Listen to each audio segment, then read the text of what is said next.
Et bonjour à tous dans ce nouveau podcast de Tu préfères au magnésium. Aujourd'hui, on reçoit le docteur Dubois. Docteur Dubois, bonjour. Eh bien bonjour, je suis très ravi d'être là avec vous, ce soir. Pouvez-vous vous présenter s'il vous plaît, docteur? Ah pardon, excusez-moi, oui bien sûr. Écoutez, je suis le docteur Dubois, docteur, chercheur, expérimenté, on on peut dire, si j'ai la prétention, en épigénétique depuis maintenant plus de 10 ans. Je suis également directeur, de recherche à l'Institut national de la santé et de la recherche médicale, à Paris, Oui, où je m'occupe de diriger le laboratoire de recherche sur, toutes les modifications épigénétiques, les cancers, les maladies, neurodégénératrices et dégénératives.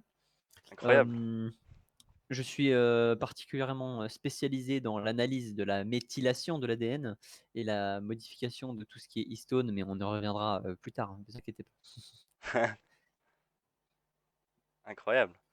Et donc aujourd'hui dans ce podcast, on va parler de l'épigénétique, n'est-ce pas? Comme c'est votre domaine un petit peu, je vais vous poser quelques questions et puis vous allez y répondre avec facilité, je suppose. Vous êtes prêts? Peut-être, hein, tout à fait, on verra bien. Ok. Pouvez-vous expliquer brièvement ce qu'est l'épigénétique et comment elle diffère de la génétique classique? Eh bien, pour commencer, l'épigénétique, c'est l'étude des modifications de l'expression des gènes qui n'impliquent pas de changement dans la séquence d'ADN, hein, mais contrairement à la génétique, classique qui se concentre donc sur les séquences d'ADN, l'épigénétique, elle va examiner certains gènes qui peuvent être activés ou désactivés par des modifications chimiques qui influencent sur les traits et comportements sans altérer le code génétique. Donc c'est-à-dire que, par exemple, prenez l'exemple d'un enfant. Cet enfant, en fait, finalement, il va être, dicté par des règles que les parents vont lui donner. Et bien, c'est ce qu'on va essayer d'analyser. D'accord. Deuxième question. Deuxième question. Quels sont les exemples concrets montrant que comment les facteurs environnementaux peuvent influencer l'épigénétique et par conséquent la santé humaine? Alors, on a plusieurs exemples, pardon, qui incluent, l'impact de la nutrition, du stress, de l'exposition à des toxines ou des polluants. Hem, il y a même des expériences précoces de la vie sur l'épigénome. On a l'exemple, pour une alimentation riche ou pauvre en certains nutriments pendant la grossesse, qui peuvent, modifier l'expression des gènes chez le fœtus, influençant ainsi, son risque, de développer des maladies comme le diabète ou des maladies cardiovasculaires plus tard dans sa vie. Excellent, très intéressant. Troisième question. L'épigénétique peut-elle être utilisée pour prédire les maladies ou des conditions de santé futures? Si oui, comment cela se passe-t-il concrètement? Eh bah, déjà, oui, l'épigénétique, offre un potentiel pour la prédiction des maladies. Des signatures, épigénétiques spécifiques comme la méthylation de l'ADN peuvent être, associées à un risque accru de certaines maladies. On va prendre l'exemple cette fois-ci de niveaux anormaux de méthylation sur certains gènes, qui peuvent indiquer un risque accru de cancer ou de troubles, neurogé dé pardon, neurodégénératifs. Comme quoi ça arrive même aux meilleurs, Ça arrive au meilleur, ce oui. qui pourrait être utilisé pour des tests, de dépistage, précoces. Parfait, incroyable. Quel est le rôle de l'épigénétique dans le développement de certains cancers? Y a-t-il des études récentes qui montrent des avancées dans ce domaine? Eh bien, écoutez, l'épigénétique, elle joue un rôle, crucial dans le développement des cancers. Des modifications épigénétiques peuvent activer des oncogènes ou désactiver des gènes suppresseurs de tumeurs, contribuant à la formation et à la progression du cancer. Hmm, Médicaments épigénétiques pour inverser ces modifications et traiter le cancer, comme les inhibiteurs de méthylation de l'ADN ou les inhibiteurs, des histones. Donc c'est ce que nous on fait particulièrement à à l'INSERM. Et c'est d'ailleurs, ben, ce que j'évoque dans dans mon récent journal, Histones Modification tout à as fait. Biomarkers for Vous Early Detection publierez, of publiez Breast Cancer. souvent? Ouais, Oui, oui, exactement, oui, j'ai publié 3 livres. Celui-là, c'était mon premier. Allez voir le 2e, DNA Methylation Patterns in Neurodegenerative Disorders, Waouh, quel anglais, Series Reports and Epigenetic Regulation of Gene Expression in Cancer Comprehensive Review, qui incroyable. date de l'année dernière. C'est quoi votre niveau d'anglais? Bah, écoutez, dans mon métier, j'ai besoin de travailler avec des personnes du monde entier, donc je dois savoir parler un anglais courant, bien évidemment, hein. Incroyable, Et donc, bah, mes revues sont en anglais, en français. Voilà, je fais ma petite pub, aparté, allez voir mon livre. très intéressant.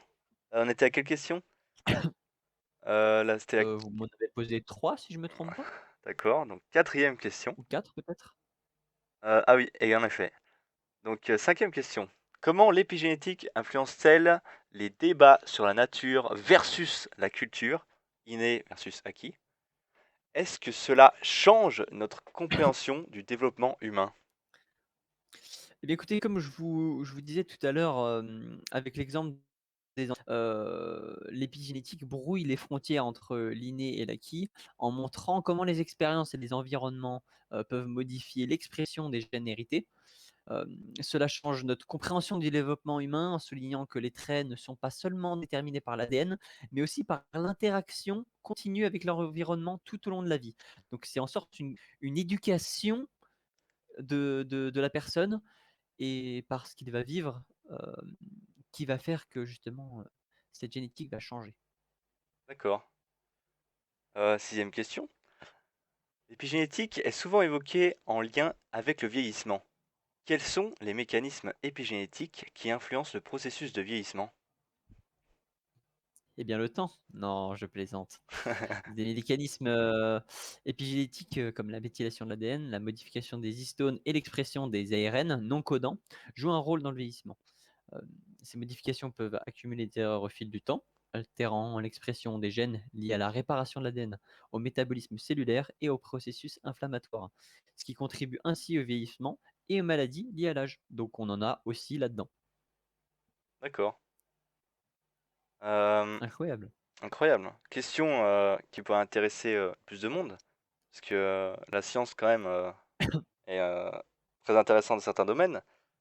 Mais, on pourrait se poser la question, de quelles sont les implications éthiques de la recherche en épigénétique? Notamment en ce qui concerne, les interventions potentielles sur l'expression des gènes? Mmh, comment dire?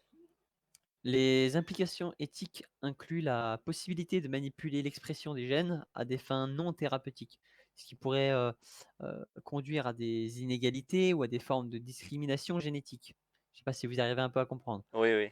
De plus, il y a des préoccupations concernant la modification épigénétique héréditaire, où les interventions pourraient affecter non seulement ben, l'individu traité, mais aussi ses descendants, bien évidemment. D'accord. 8e question. Comment les découvertes en épigénétique sont-elles actuellement appliquées en médecine? Et y a-t-il des traitements ou des thérapies basées sur, ces découvertes? Les découvertes en épigénétique, sont appliquées en médecine principalement à travers le développement de thérapies ciblées que nous effectuons à l'INSERM, comme les inhibiré pardon, comme les inhibiteurs de la méthylation de l'ADN. Oui, mais Attends, docteur est attends, fa je recommence. docteur est fatigué, il travaille beaucoup. Attends, je la refais. OK. OK. Merde, j'en étais où? Voilà, OK. Alors, les découvertes en épigénétique sont appliquées en médecine principalement à travers le développement de thérapies ciblées, comme les inhibiteurs de la méthylation de l'ADN pour traiter certains cancers. D'autres applications incluent le diagnostic précoce de maladies et la personnalisation des traitements en fonction du profil épigénétique d'un individu. D'accord. Donc 9e question, n'est-ce pas? Oui, bien sûr. Parce que vous savez compter. Vous êtes docteur, j'imagine, donc Ah, il faut pas se tromper dans les dosages, hein, ah vous voilà. savez. D'accord. L'épigénétique peut-elle expliquer les différences individuelles dans la réponse aux médicaments ou au régime alimentaire? Eh bien, oui, l'épigénétique peut expliquer, pourquoi certaines personnes réagissent différemment aux médicaments ou au régime alimentaire. les modifications épigénétiques peuvent influencer la façon dont les gènes responsables du métabolisme des médicaments ou des nutriments sont exprimés, ce qui conduit ainsi à des variations dans l'efficacité des traitements ou des régimes alimentaires. Voilà. D'accord. Intéressant. On en apprend énormément. Merci docteur encore d'être avec nous. Bah, Dixième je t'en question. prie, pas de mal. Quels sont les défis actuels dans la recherche en épigénétique? Quelles sont les directions prometteuses pour l'avenir de ce domaine? Bah, écoutez, les défis, incluent la complexité des modifications, épigénétiques et leur, interaction avec les facteurs environnementaux, ainsi que la difficulté à établir des liens causaux clairs. Cependant, des directions prometteuses incluent le développement de thérapies épigénétiques plus ciblées, l'utilisation de l'épigénétique pour la médecine personnalisée et la compréhension des mécanismes, épigénétiques dans les maladies complexes. Voilà. Excellent. Je sais pas si j'ai pu me faire comprendre un petit peu, mais bon, dans tous les cas, le but dans l'avenir, bien sûr, sera toujours, bah, de développer des projets de recherche, avec des organismes aussi également nationaux et européens, bien sûr, parce qu'on n'est pas tout seul à travailler, heu, J'imagine, oui. dans notre institut, oui, bien sûr. Et on essaie aussi régulièrement de publier, régulièrement des revues à comité de lecture, comme j'ai pu, le dire tout à l'heure, afin que, les gens apprennent un petit peu, ce domaine qui n'est pas forcément connu de tout le monde à ce jour. Et donc, ben, je remercie aussi ma collègue, Anne-Laure, Dupuis qui elle, heu, travaille avec moi là-dessus, cette journaliste, qui est, très professionnelle et que j'admire. Excellent. Bien, merci beaucoup, docteur. On se retrouve Eh pour un bien, merci à prochain vous. épisode. Euh, Au revoir et tenez-vous bien.